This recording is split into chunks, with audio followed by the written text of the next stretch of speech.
I didn't start with an idea, and like sometimes on conversations like with people, they're like, oh, how did you get this idea? And I'm like, it's not an idea, it's just like pain, it's so much frustration. And like the newsletter was literally just a vessel towards a bigger mission and a bigger vision, that wherever you are in the world, if you're working in social impact, you should have like a safety net. Like you deserve a place where you can belong and like learn from people in the social impact world, and access cool opportunities. And I literally just didn't see that, so I wanted to build it through a newsletter. It was never really like the idea of it, but the vision was always very clear. Like it's connection. When you're following a problem instead of following a solution, you're more open to achieving growth. Growth doesn't come from staying like super focused on achieving the one thing. Growth comes from what's unplanned and spontaneous and chaotic. And the first 2 years or 3 years of the Bloom were chaotic. Like I was like bringing like volunteers and making mistakes and like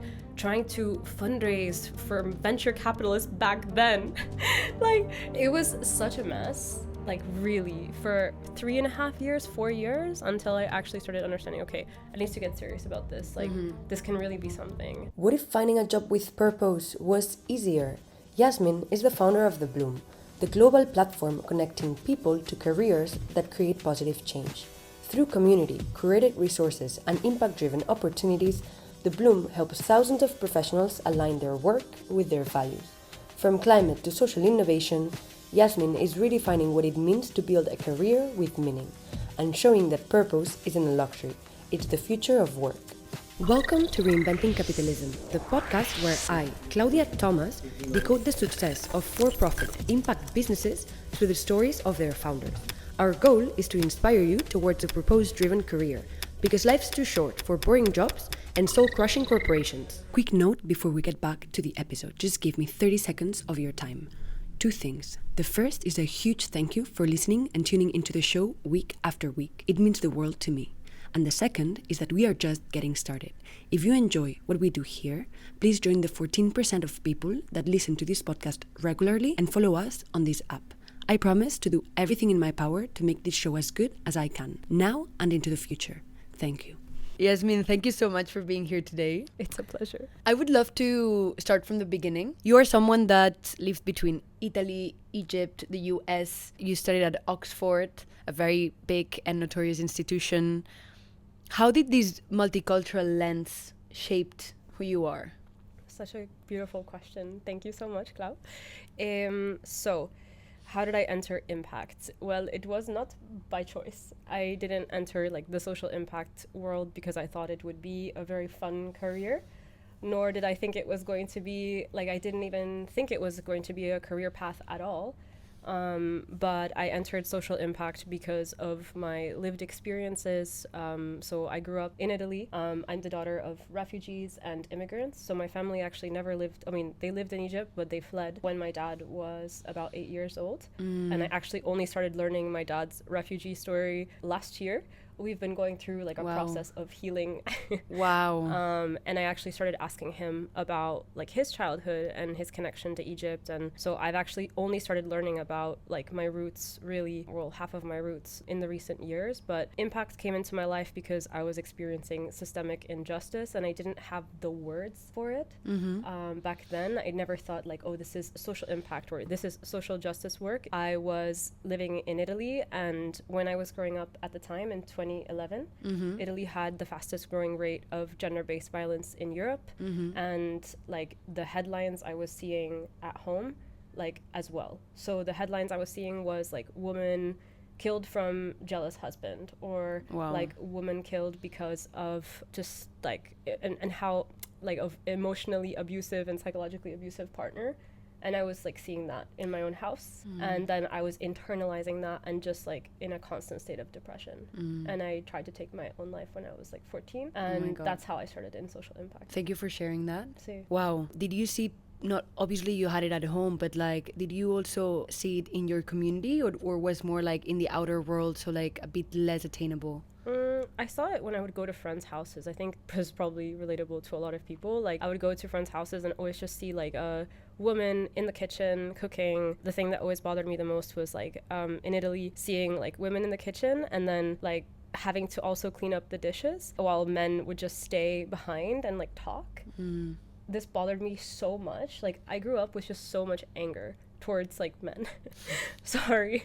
Now I'm very like I'm not like this now, but definitely not. No, but you know, what I hated was the system, not like the gender. It was the system. Patriarchy is a system, and it was just so apparent. So I was seeing it in my community in a way, but also I wasn't. Like, I felt very alone because I felt like I was coming from a damaged household, and I felt like everyone around me was going on these amazing relaxing holidays, and like I was going on very turbulent, like full of pain, anxiety, sadness, like kind of, I never really had like a break at home. My only break was just studying. So I found like academia and like working was like my escape from my lived reality, and it was also something that helped me dream bigger and also like want better for myself. It was the only place, like working, where I actually felt like important and also like I mattered.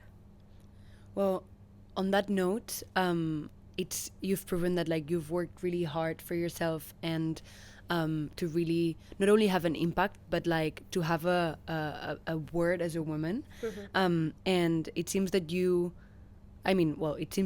worked for one of the biggest institutions out there, the UN. But that wasn't the best experience either at some point. Like, I've heard you call it the worst career crisis of your life. Yeah. Tell us a little bit about how you, like, why you chose that institution and what happened. What didn't land for you in that world? I mean, the UN, like, I think so many international people who grow up, you know, wanting to do something meaningful in their lives, grow up dreaming about the United Nations. Like, the UN is just the place that you go if you want to work in, you know, international career, multicultural, maybe you don't belong to just one country and you want to work in like social impact. The UN, for millions of young people, is like actually the only reference point that we have that is also quote unquote prestigious. Yeah. And so I wasn't just looking for a job, I was also looking for something that was really like the best, you know? Yeah. Which I think so many people with like immigrant and like refugee families, like, you have to do the best, you know? You can't just get a job, you have to get the job. Yeah. So I got the job after applying to like 40 different internships at the UN, and I didn't have any connections. And I mean, it was a long, windy path actually to the UN. So out of university, I almost worked at Goldman Sachs because also I wanted the job and I also wanted to earn money. Out of university, I didn't want to be like, you know, having to pay off like loans or having to... it's the easy path. Yeah, exactly. The easy way out. And the path that was also super promoted in my university too. And so I did end up like accepting an offer at Goldman Sachs, but then I turned it down to go work in, you know, human rights and like gender justice. And during my master's in gender studies, I like started applying to jobs, and I had two paths again. I feel like there's always these two distinct paths. I could go into media. Yeah. At the time, there was a really famous media company in women's rights called Frida Media, and I was interviewing there while at the same time also just wanting a job at the UN. And I finally got it, and yeah, it was an unpaid internship.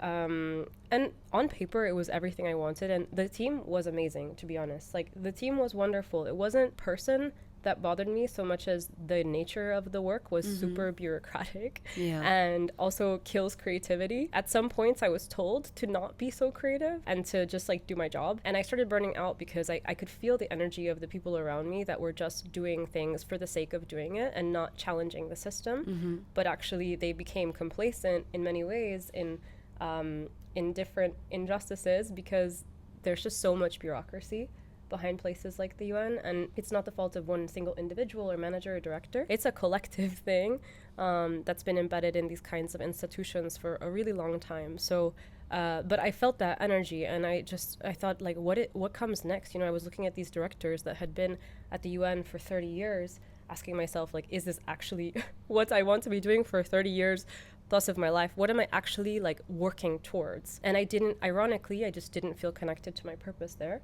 So I started burning out because I also didn't know what comes next. It was an internship and I had to figure out what came next. And when I asked myself what comes next, I literally found nothing. And then I started panicking, and then I burnt out, and then I was crying in a storage closet for like hours, maybe like 2 hours, because as an intern, you don't get an office. Yeah. So there was on our floor like a closet with old shoes, an old Christmas tree, like Apple computers from the early 2000s, and I was just crying there, and I was like, I have to do something about it. And my ex at the time actually introduced me to email marketing, and I didn't know, like, or newsletters. I didn't know it was email marketing. At the time, I was an introvert, and then I started learning about newsletters and how it could be a conduit towards expressing a very big message. And I laughed because I think that, like, in this moment of, like, pure, when you're really, really lost, well, you feel lost, you feel the struggle, but then, like, on the other hand, like, that once you've passed that struggle and that challenge, then it becomes like something that you look back on and you're like, I had to go through that in order to give light and give birth to my next be it career move or personal like growth. So, like, I don't know, looking back, I also have like a few of those moments which I can tell you off record, but yeah, like when I look back, I literally laugh because I'm like, wow, like I felt so tiny, but thanks to that, I am where I am now. Yeah, I think, like, I'm going through a lot of hard things right now, but I'm going through it with a lot of maturity that, like, I'm getting goosebumps, actually, that I've never experienced in my life. Yeah. Because I'm fundraising now, and we're, like, some really great conversations, but it's really tough. And I think what's prepared me for a moment like this is those hard moments from the past, like, realizing, actually, this is part of something much bigger. Yeah. And, like, it's not about what you live, it's about what you take from what you live. Yeah. It's about what you learn from what you live. Absolutely. And the hardest moments, unfortunately, are also the ones of most intense learning, like, in every way possible. So I know that hardships are the way to, unfortunately, grow. Like, no one grows really from stability, even in nature. Like, there is no such thing as, like, a, constant serenity. It's like chaos. Literally, atomically, our atoms are chaos. Yeah. So I would never, like, go back and change anything. Yeah. So that moment of frustration led to you starting that newsletter, which which it seems that also was the start of the bloom. Yeah. How did it fuel the bloom, and, like, how did you start with the company? I mean, I didn't start with an idea, and, like, sometimes on conversations, like, with people, they're like, oh, how did you get this idea? And I'm like, it's not an idea, it's just, like, pain. It's so much frustration. And, like, the newsletter was literally just a vessel towards a bigger mission and a bigger vision that wherever you are in the world, if you're working in social impact, you should have, like, a safety net. Like, you deserve a place where you can belong and, like, learn from people in the social impact world, and access cool opportunities. And I literally just didn't see that. So I wanted to build it through a newsletter because it was the only format I knew, which is writing emails, because I had only learned in my career development skills how to write good emails and long research papers for academia. But I didn't know any other skills. Like, I had never used Instagram really before. I had never really used LinkedIn. I think I had like 50 connections at the time. I didn't know what LinkedIn really was, but I started using it to, like, understand how to find jobs, and I couldn't find any impact jobs on LinkedIn. Or impact connections. So it was, it was never really, like, the idea of it, but the vision was always very clear. Like, it's connection. At the end of the day, like, remove the friction from connecting to really great opportunities. And I feel like at the end of the day, that's also just what tech companies all do, is they remove friction in your everyday life, like, for one particular, like, goal. And that's what the Bloom also does. It's like, we don't really build anything that's new. We just take extraordinary people and extraordinary organizations and connect them at scale. So, in short, which would you say is the problem that the Bloom is solving? That's a great question that investors are asking me now. And I wish I could just talk about it for a long time. It's complex. I know. Like, I actually want to challenge that, because I think it can't be, like, the problem in itself is complex. Like, it is straightforward, and I can answer it in one sentence for sure. But I also think, like, as a founder and also as an entrepreneur, like, I love it when people obsess over a problem and not try to simplify it. But here we go. The simple answer is fragmentation. So our sector has a resource distribution problem. Right now, there are many organizations around the world, like funds. There are amazing foundations, there are amazing nonprofits, there are amazing fellowship programs, but there's literally no guarantee that the things you do as an impact leader will be distributed across the ecosystem at scale. So you run a fund. How do you ensure that your fund reaches and it's a global fund. How do you ensure that your fund and the announcement reaches all 160 million people who work in social impact? There's literally no guarantee right now. You can pay for a platform like LinkedIn, but it has 1 billion people. And there are niche platforms, but they're mostly all job boards, which doesn't solve the problem. The problem is so much deeper. It's a systemic lack of connection that our sector has, which is kind of in a way what a social network does. Well, a social network reinvented for the needs of the new generation. Yeah, exactly. Yeah. Okay, it's been hard to talk about the problem. Also, the Bloom, fragmentation. But the Bloom is a community that offers different services. Tell us about these services that the community offers to the different target audiences. Yeah. So it started with jobs because I was looking for jobs, and it started with stories of companies because I was also looking to learn about stories of companies, but then quickly realizing that a lot of people try to do jobs and a lot of people do it well. And I was I don't need to be in that service, because you asked me earlier off camera, is the recruitment a big part of what you do? And it's not. It's a fourth of what we do. It's inherent. If you're building a large scale network in social impact, then you're going to be attracting a lot of amazing people who are looking for jobs. So naturally you have that, and why would I exclude us from a revenue stream?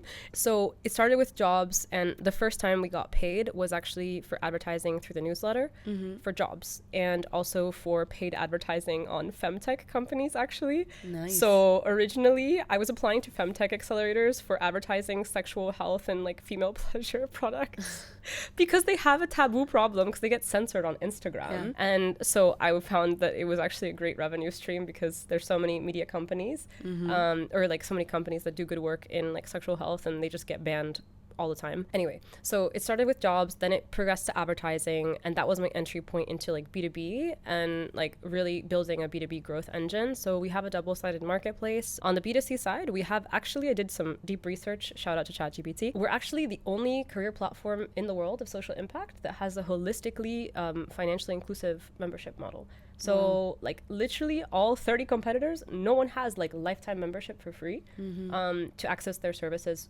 forever. And we have that. So our membership community is free for people who can't afford it. How do you prove that? Do you make them trust-based? Trust-based. Yeah, we get about 20 to 30 applications per week. We approve almost everyone who doesn't have if they don't have a questions filled out, then obviously we can't accept you. We want to know a little bit about you. We do not ask for financial situation.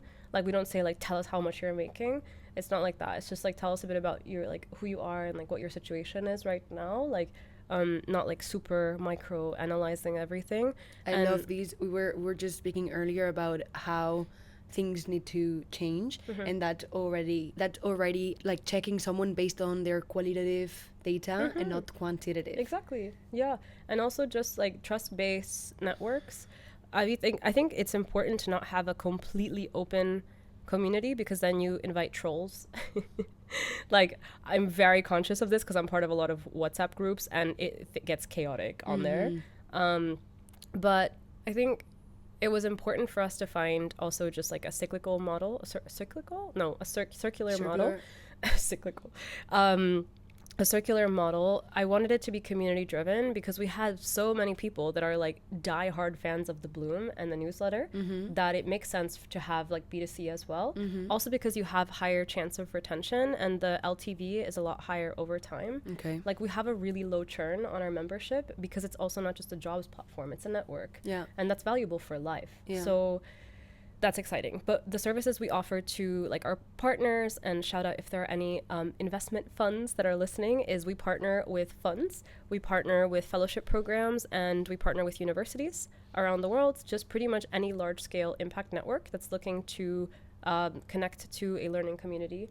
And we sell memberships at a discounted rate for bulk membership basically. this is no different than like Headspace's model. And one of the former co-founders is one of our advisors, and I adore her so much. And she is so cool.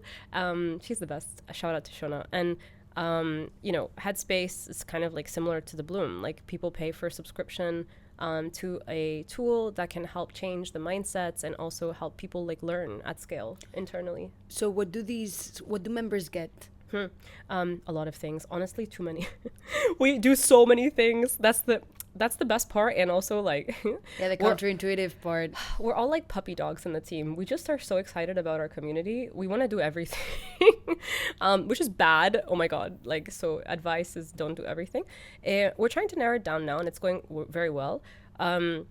So what do? We do events. We do them like almost every week. We do networking events. We do career fairs. We do learning, upskilling, coaching events, mentorship events. Oh my God, like the list goes on. Events with partners. We have like 2 events coming up, one with IKEA and one with an amazing impact prize called Challenge Works for one of their awards. So we do partner events as well. We also have a job board, naturally. We do matchmaking, one-to-one matchmaking, which is great. We have a lot of different random things. Like we help facilitate collaborations in the impact sector. So we actually built a tool on Airtable. Shout out to Vishal and Leticia. We built a tool on Airtable in about 1 week after USAID happened and after the global foreign aid freeze to help people collaborate for the sector. So, and that actually has been a permanent tool that we've allowed like our community to use. Yeah. You offer all of these services and it seems that you cover... But it seems that you cover a lot, like from everything. Everything. I'm not gonna mention it again. But what's the behavior change that you're expecting to get from users? That's a really beautiful question. I think for people to show up like more holistically as they are online. So I think the behavioral change is more like internal and first internal. Like, oh my God, I can actually kind of be myself here. There's a lot of people that are like me, like-minded, that care about many things. Early on, an investor, I was fundraising back when I actually had nothing, and it was only because I thought that's just what you do when you have an idea, which was a big mistake. But one of the investors I spoke to was like, Jasmine, you're making a huge mistake. Why are you being a buffet? And I was like, I am a fucking buffet, but like we are a high quality buffet for like a lot of people. You don't have to just be society and like capitalism and like hegemonic structures want you to just be one thing, have like the one job, one relationship. And like, I think the opposite of like liberation means being able to be complicated and like having a platform that also reflects that complexity. Like LinkedIn does not reflect complexity. Like when I look at your profile, I don't see the nuances. Like I don't see the weird like twists that have made you who you are. Like there's no depth, you know? It's very transactional. So for me, I think the behavioral shift is moving away from transactional behavior to just like gift giving kind of economy, like just giving each other and showing up with like a lot of generosity. Hi, can I ask you a quick favor? Every week we dive into the stories of founders that do more than just make money. Our mission is to prove that a career in impact can be both purposeful and financially sustainable. If you believe in creating meaningful work, share today's episode with one friend who's ready to make a difference. It would mean a great deal to me. Your support is what keeps this show alive and growing. Thank you. Do you target any specific demographic or you think that anyone could benefit from community? That's a good question. I feel like the Bloom is 60% women and 60% or 50% of them are women of color or like mixed race, like me. I feel like it's mostly women. Do we target a specific group? Ideally, no, like in terms of gender, but in terms of age, yes. I think the sweet spot for the Bloom is like if you're kind of mid-career, not super early career, because we don't like share so many internships, and also because I think when you're early career, you're super focused on getting the UN job, and I can't help them. No. I want to help the people that are like that have like want to have like a change and want to reinvent themselves in a way. Yeah. Like I did, and then you need a bit of time for that. You need some time. You need some bad experiences. Yeah, exactly. So like, I guess my user is: have you been through one bad career experience? Yeah. Then the Bloom is for you. and in terms of income, in terms of income, dime. As in like, do you target any demographic? Or not really? Not really. No. no one's ever asked me that before. No. As in like social demographic, if you're targeting like maybe underprivileged, mostly. Yeah, I would say not mostly, but I think naturally because we have a very inclusive model, and also because of the content we put out in the newsletter, it is mostly people who come from like very marginalized backgrounds that gravitate to the Bloom. For example, I read like 20 to 30 applications for our sponsored membership every single week, and a lot of it is like, for example, single moms who have never had access to a professional development network and are from Noseke, like Cambodia, or from like Trinidad and Tobago, and they're like, I've never been part of an international platform for my career in my life, like, and you offer this like for free forever. That's so cool. Like, so I would not be able to build the Bloom without building for them, like people who have just like been systemically ignored for forever by professional development platforms. So you've talked about everything that the Bloom offers. You're such a good interview, by the way. You're so Thank good. you. And I want to mention that the Bloom has become a community which is a home for more than 30 to 40,000 members. And what really, really struck me when I was researching your story and how the Bloom has become what it is now is that you became a trusted platform without social media, which is super counterintuitive considering the world in which we live in right now. Tell me, how did you do it? It definitely wasn't planned. It wasn't like, okay, I'm going to start a company and I'm just going to not use social media. It was, I just think from the beginning, I've always been authentic to my personality. I didn't say, okay, now I have to like completely contort myself in order to fit into the mold of what I've known to, like what I think I know about business. And I think also, to be honest, like, I mean, I never went to business school. I never read an entrepreneurship book before like last year. I didn't know what things like product market fit were or B2B. I literally remember the first time I Googled B2B and I was so confused. Like 2 years ago, I was like, what is B2B to D to C? Like, what the fuck is all this? Like, you can keep adding letters to the concept. Okay, so it wasn't planned is the first. And I think, so I believe a lot in like energy. And I think that people are able to feel like even behind a screen, if you put out things that are authentic, and what that means is like, if they are things that are pure from the heart, it doesn't really matter what form it takes, whether it's a TikTok video or a LinkedIn post or a newsletter. People feel things when they're made with love. It's like the difference between having a plate of pasta that your grandma makes or like a bread that your grandma like creates versus store-bought things. I mean, people feel that as well through the internet. So how do we grow early on? Well, we grew very slowly, like extremely slowly. I remember the first time I celebrated 300 subscribers. Like I thought it was such a big deal. Any so milestone deserves a celebration. Oh my God, like literally. But I haven't celebrated these milestones in a while. Okay. Like when I first got my first 300 subscribers, I literally wrote it on a piece of paper and I took a picture and I sent it to like all my friends and like, I've arrived, I've made it.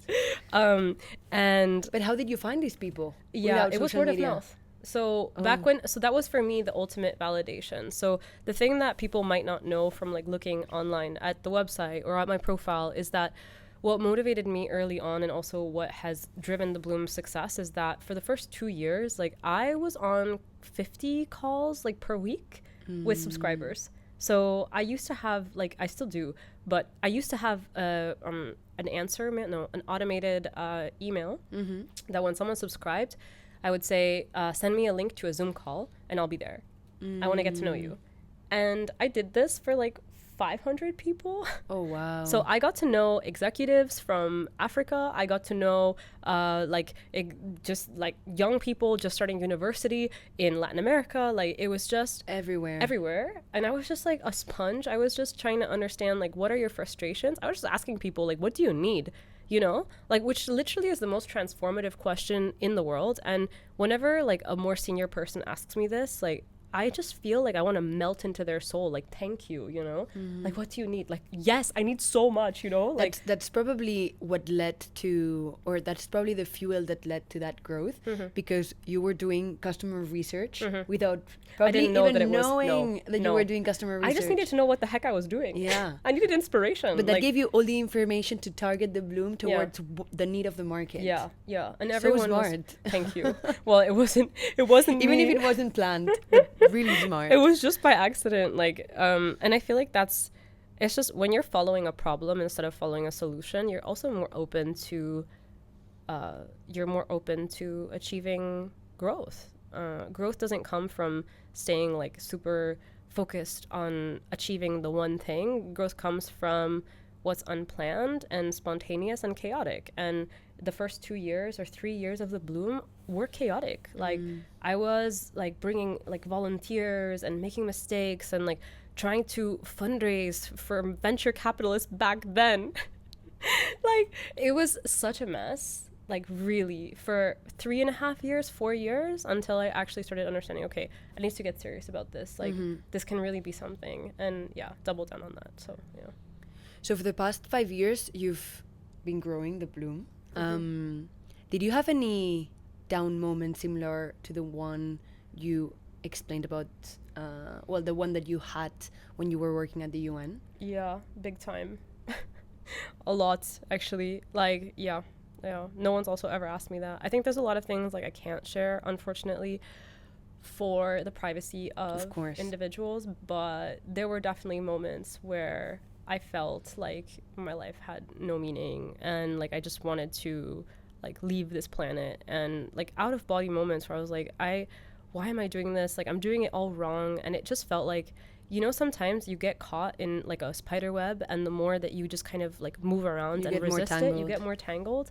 And I felt like my relationships around me, like for the first few years of the bloom, like I just felt like my life was like a spider web, and I just kept putting myself in there as well, and I didn't recognize myself, and I felt like unkind to myself and the world, and I felt like I just needed breathing room, and no one around me could like understand that I just needed like grace. And while you're really, really focused on building something, it can be easy to obsess, and that's normal. But not a lot of people can understand that, which is why people say like, oh, the founder journey is It's really very lonely. Yeah, it's really lonely.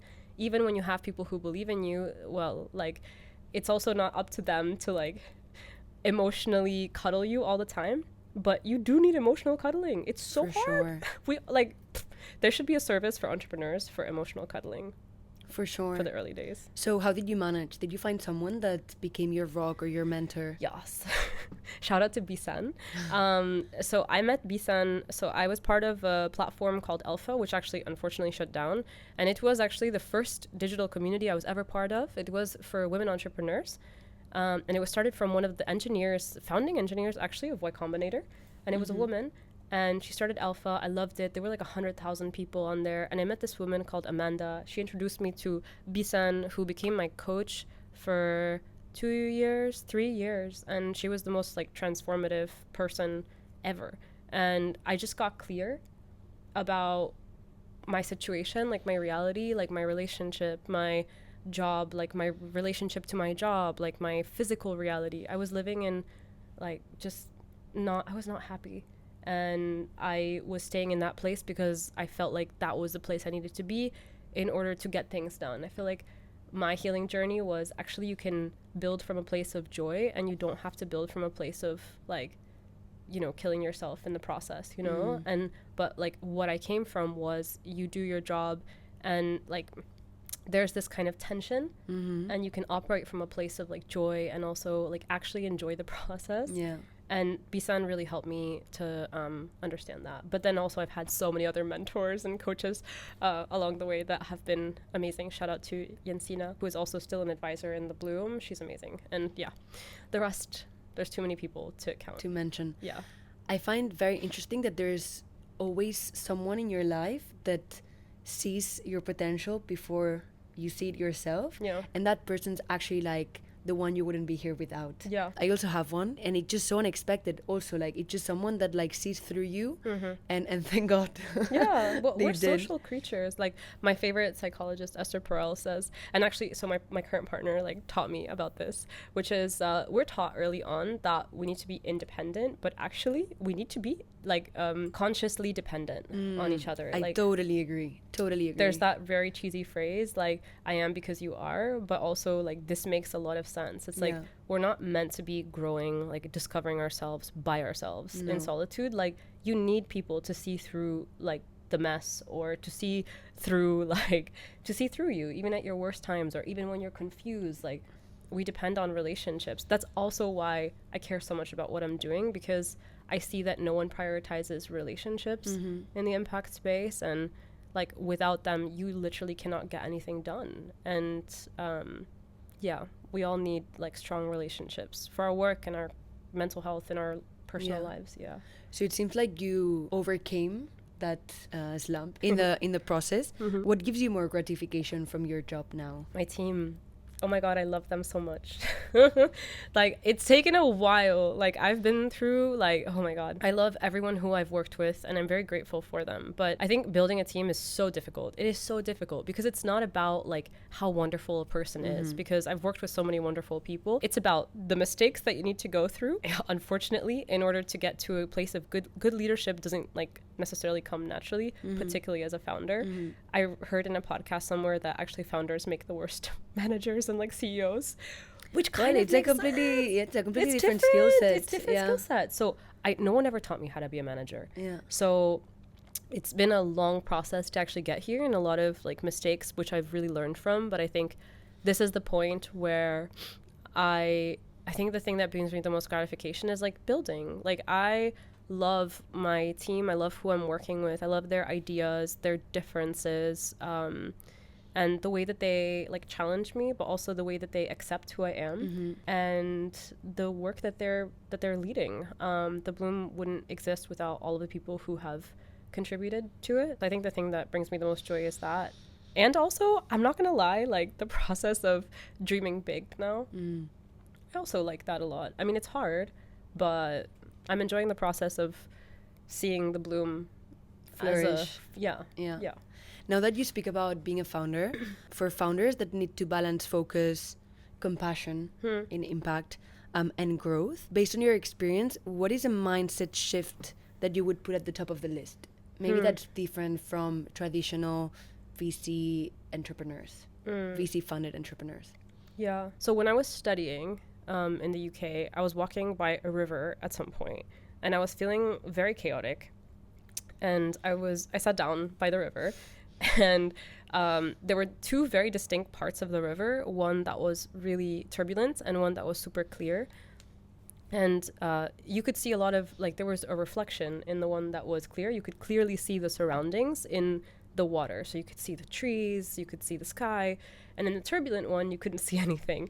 So this actually is kind of paradoxical to what I was saying before, but stay with me. I think being able to slow down is actually the most secret power, counterintuitive, like secret sauce that any entrepreneur can have. Is like, that's the first, is slow is fast.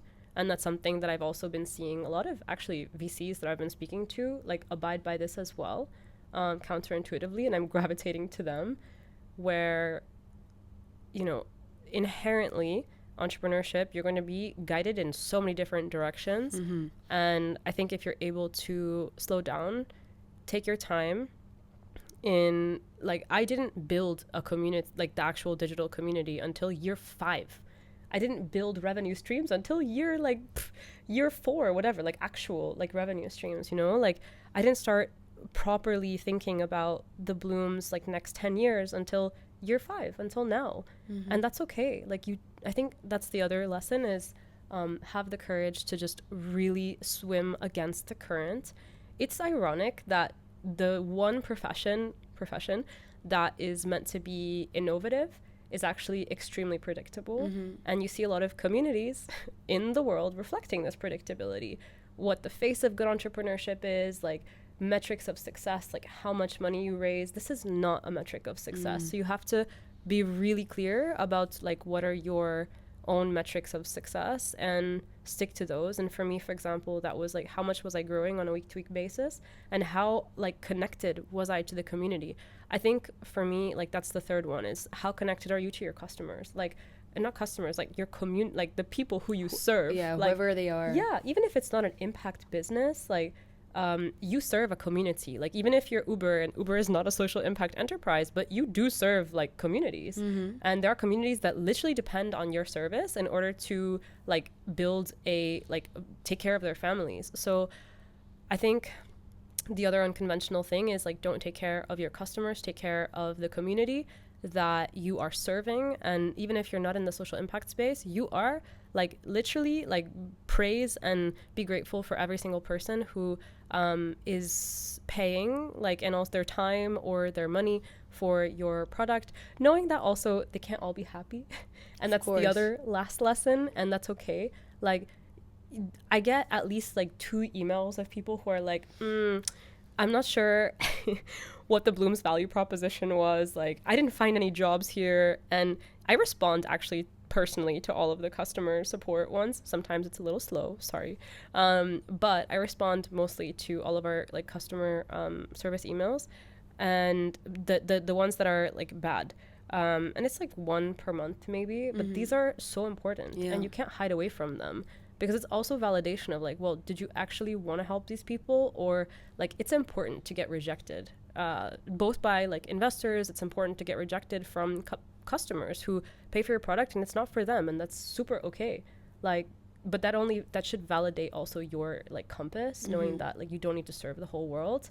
But you do need to listen to the people who matter and be clear about like who matters to you. Yeah. No, absolutely. Absolutely. That's how you really narrow down who your actual target is.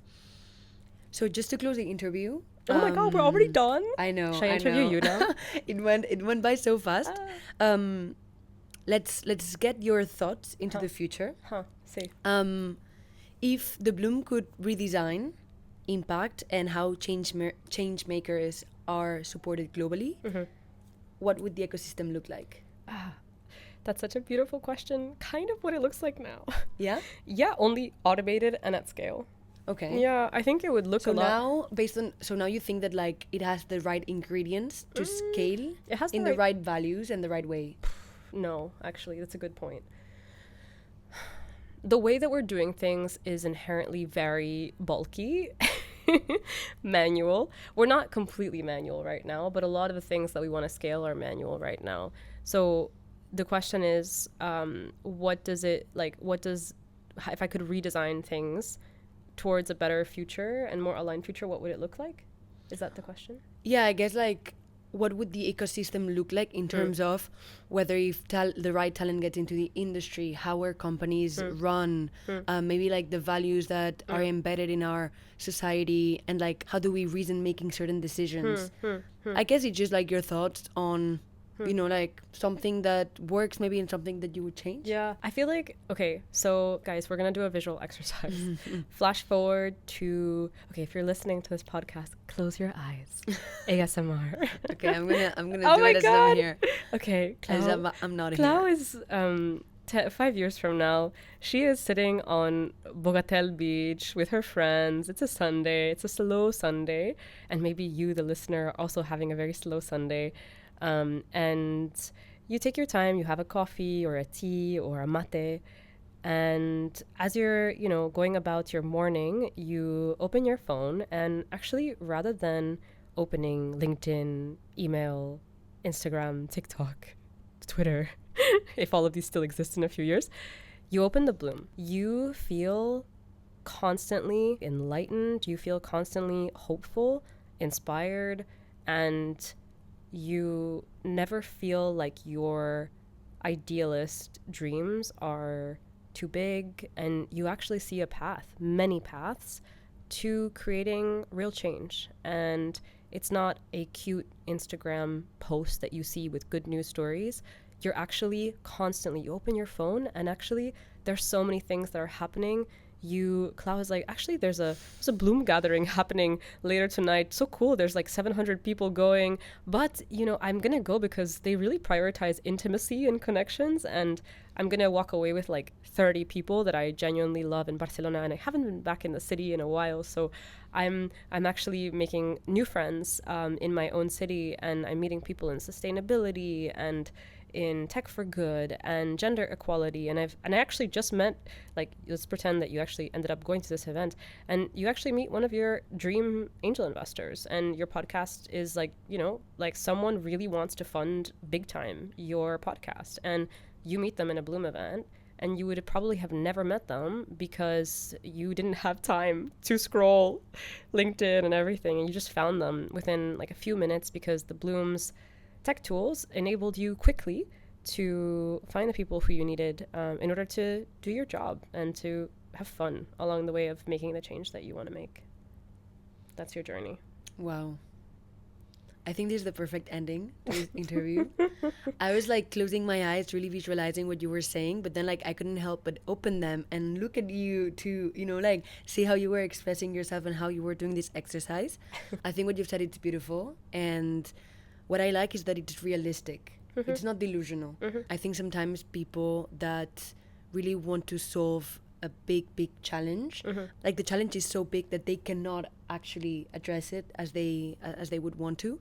So I think that this description really describes a reality that could perfectly become true. Mm-hmm. So thank you so much. Keep doing what you're doing, and hopefully in 5 years we will all live in this reality, or at least everyone that works in social impact. Muchas gracias, Clau. Thank you. It was a joy. Sí.